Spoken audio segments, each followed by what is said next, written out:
chatting with my buddies this morning, and I was like, what are we gonna do? Like, what is the game plan for when they pull cash out of our culture, like out of our society? When the Federal Reserve Bank of the United States of America and the U.S. Congress and government, president, judicial branch, the whole thing, makes it completely legal and possible for the federal government to be the Federal Reserve officially unmasked. Meaning, they've been running the show literally since they killed Kennedy. However, they're going to officially run it out in the open. And they'll remove cash from society. At that point, what is the game plan? That's the discussion that we're having right now. And unfortunately, in my little circle of influencers, really, really amazing guys I have a tremendous amount of respect for. I mean, high level dudes. I mean, some of these dudes are advising very, very top level officials, like the most top level officials. Or they're influencing huge influencers. I mean, they're big players. And there is no consensus between any of them. Super frustrating. Because it's like, I see them taking cash out of society as the worst thing that they could possibly do. They remove all the privacy of currency. In a way. Obviously, there's silver, there's gold, there's Monero. Bitcoin is not private currency. Bitcoin is public storehold of value, so that's fine. I'm good with it. But what's the game plan at that point in time? Do you allow them to just legally change us into a centrally controlled economy? Because we're basically a centrally controlled, economy as it is now. But do we officially allow that? Like, is that like now the official legal policy of the United States of America? Is that like, we have a central bank, there is no cash in society, they run everything, they literally have control of the entire money supply or currency supply because money can't be printed? Do we allow that? Because where we'll go from there will be very dark times. Will not be good. What they've been doing since 71, when they took us off the gold standard, is horrific. They've literally demised. I mean, they're demolishing our society at a scale and at a pace that's growing exponentially that I don't think the average American is really waking up to until maybe recently. But certainly, I think the average American is going like, how can they print trillions of dollars? Like, where does it come from? I understand that the average person doesn't know how it gets into circulation and that it's actually loaned into circulation and that the government spending at a deficit actually causes a short squeeze, if you will, on private borrowing, and therefore, like, we have an inflationary system, and if the currency doesn't continue to inflate, meaning the money supply of currency, or the supply of currency, it's not money, excuse me again, but if the supply of currency units doesn't expand, then it contracts, and then we have deflation, and that's a major problem because we're a debtor nation, and we really, like, what's the U.S. going to look like when we have to export more than we import? The consequences of this game that our officials are playing, and maybe just the cycle that how things naturally go, is we're playing a game where eventually we're going to have to export more than we import, which makes total sense. I'm fine with that. I think that that's how it should be. And if we were on a sound money currency, that's how it would be, and we wouldn't have the destruction of wealth and the destruction of jobs and the outsourcing of jobs and the inability to produce masks and PPP in this country. And obviously, we've used this past event of the last 18 months to shut down our economy and print trillions of dollars for these absolute crony, quote, I don't even want to use the word capitalist, like these just crony individuals that are just literally stealing from the average day American, and the average day American is confused because they're not even sure who won the election and all these different issues. They really don't even know. I mean, polling shows that like 50% of Americans really don't know. Like, it's in the numbers, it's in the data. Even if you go to like MSNBC or CNN, any of them, that it's in the data where it's like, yeah, so things are worse than they've been since pre-World War II. We know that. Possibly since the terrible event of the 1860s. That's kind of where we're at. Where do we go from here? And there's this agenda in our society to literally make our society more gay. Like, and let's not use it in a sexual term, just safe. We just want you to be okay. We're doing this for your protection, for others' protections. We're just gay. Toxic, masculinity, energy, all these type of things. Let's just be more gay. which is what the Romans did and which the Greeks did, and it ended really, really bad for them. Extremely bad for them. And I'm not anti. I have a gay brother. Like, I'm not anti-gay at all. Kid's been gay since he was like 2. I mean, he was born gay. Like, I believe that. Dad was 8. He was 2. Told mom, was like, kid's freaking gay. It's gay. Mom's like, stop that. Stop that. He'll grow up weird. This is in the 90s, early 90s. And I'm like, kid's gay. I don't see any problem with it. Kid's gay. But he's not gay. He's like the most badass out of all of my siblings. The kid is like elite. Like, he's only kid that can free dive like past 40 feet. Like, the only kid that, you know, he's freaking jacked. He's huge. He's a super producer. All his friends are very successful. So I'm not using it in a sexual sense. I'm saying that our culture has basically just yielded to the global homo agenda, to where everything at this level, this build back better, build back better, build back better, hashtag build back better, every world leader uses it. The most homo world leaders use it. The Trudeaus of the world, the Bidens of the world. You're not going to hear like President Putin say, build back better. No, because he's freaking President Putin of Russia. He's Daddy Putin. Like, I don't care how you feel about the guy. The guy is probably one of the most important persons on the rock rotating around the sun at this given point in time. Like, literally, I would watch what he chooses to do. If he chooses to denominate oil sales, for example, as an oil exporting nation, we were an oil exporting nation 18 months ago. We're no longer that.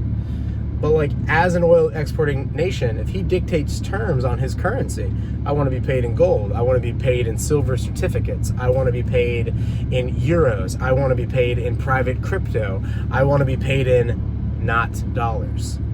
If the oil producing nations, particularly led by someone of possibly Russia, could be the Saudis, it could be, you know, it could be anyone. It could be Jeff Bezos at Amazon. It could be anyone who has a tremendous amount of economic power and potentially the military power. That's why I say government likely to back up all actions and decisions until death do us part. I mean, quite literally can make a commitment to a decision. The US dollar, as far as the world reserve currency, is over. I mean, it's going to be over anyway. Our baby boomer leadership is destroying it. You need to get out of it. You need it because I think there'll be one more time where like physical cash, and I mean like in the banking system, physical cash might really have some serious buying power. But like at that moment that it does, like I'm trying to get rid of it.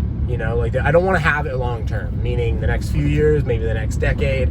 I certainly don't want to pass that. I don't even know if they're going to allow that to occur for another 24 months, maybe 36 months. It wouldn't surprise me that by 60 months, cash is completely banned from society as our oligarchs try to lock down our production, our economically control the nation. I just think it's a really dire situation, and it's upsetting to me with my group of dudes, really tight circle of guys. I mean, we've been running together since like 08, 09, 10. I think I met the last one of them in like 2011, like the latest guy, like the most early guy to the game, however you want to phrase that. Like, I've known them for over a decade now. Very influential. Like, if it's going to happen, it's going to happen with these guys. And they're in positions, and they're just like, I don't know if this is even worth playing. Like, is it even worth staying here? Like, we're all wealthy. Like, we're all fine. Like, we're good to go.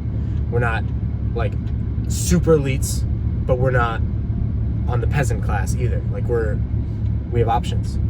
And I hear most of them like, dude, let's just let this thing burn. Like, let's just leave and let's just let this thing go through this 30 or 40 year decline of like let's just let them have a generation or two. Let's just let them destroy a few generations, and it is what it is. Other places, you know, America is really an idea. It's not really a geographical location. For me, I just refuse to accept that. I just think that we're in a spot where we're primed for revolution. I just don't see why we can't put private currencies into circulation and defund these thugs. Like, literally put private money in circulation and circulate it as currency, where it can't be printed, it can't be created or destroyed. It has to be earned.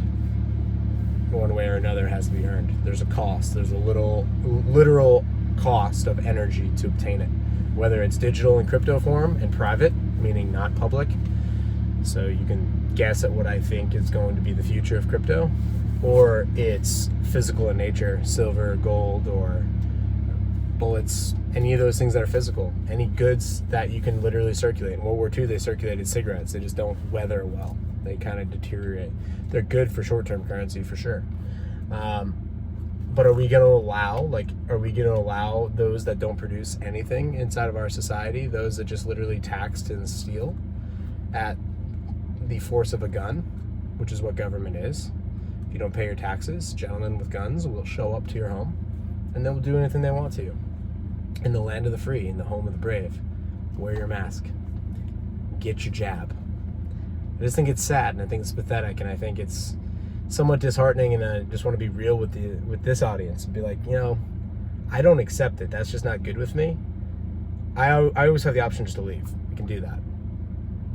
But the best thing I can do now, tell people, acquire private forms of money, save your wealth in private forms of money, and acquire those, because there will probably be a moment where circulating those assets might be the difference between America having an amazing, abundant, very free future for individuals and still being the beacon of light for the world, or its complete and total demise, in which case you'll want to go somewhere else and trade into the local currency or whatever whatever they prefer for you to be a productive member of their economy. And those forms are really basic. They're basically private currencies in your physical ownership. Even if they're digital, you need to have them on a hard wallet, not trading about on Robinhood or something like that. You need to have physical possession where you can physically move and go there. I don't think that we're at that very spot just yet. I don't think that we're at that spot where it's like time to grab I think you need to have your secondary passports and things like that ready, but I don't think it's time to like peace out, because I think that we're going to sit here and we're going to figure this out. Like I heard Rick Rule say this past week with Doug Casey, like, let's have that fight. Let's have that fight. They want to have this fight. Like, I've given up my security licenses. I've given up all my restrictions holding me back from having an opinion about the financial system. They want to, if those in power want to have that fight and that conversation, let's do it. And I feel the same way. But I don't get that same vibe from those that I surrounded myself with a decade ago when we all fought for this together in our nation's capital, working inside of nonprofit organizations led by multi billionaires, people that are single digit wealthiest people in the world, like top 5s, top 7s, top 9s, like not 10s, like very, very wealthy people. And one of my buddies and my roommate reminded me, like, economic power is real power. And we work for those guys with economic power. Unfortunately, today, they're pussies. They're complete and total pussies. And all of the socialism and centralized control that is occurring, and nobody's doing anything. And I hope you guys watching will have the courage, will have the strength to, one, educate yourself, two, share this content with other people and create your own content, add to this. And 3, prepare for potentially the fight of literally, it's not even a generation. We haven't done this for 250 years. This is revolutionary in nature. This is going to be the fight of the millennium. I mean, this is going to be huge. The future here that's at stake in the next, whatever happens in the next 1 to 15 years here, is going to set the trajectory of like where mankind is going for at least the next cycle, the next 80 to 100 year cycle. I mean, this is going to be huge, and that could very well influence, are we a spacefaring society where we're exploring asteroids and comets and going to different galaxies and creating all sorts of crazy technology in a free manner, or do we go back to monarchies and serfs and allow our elites to just plunder? I don't know. I mean, I know I'm not going to allow that shit to happen. Not on my watch. Like, they're going to have to, like, freaking suicide me, you know? Fuck them. Thanks for watching.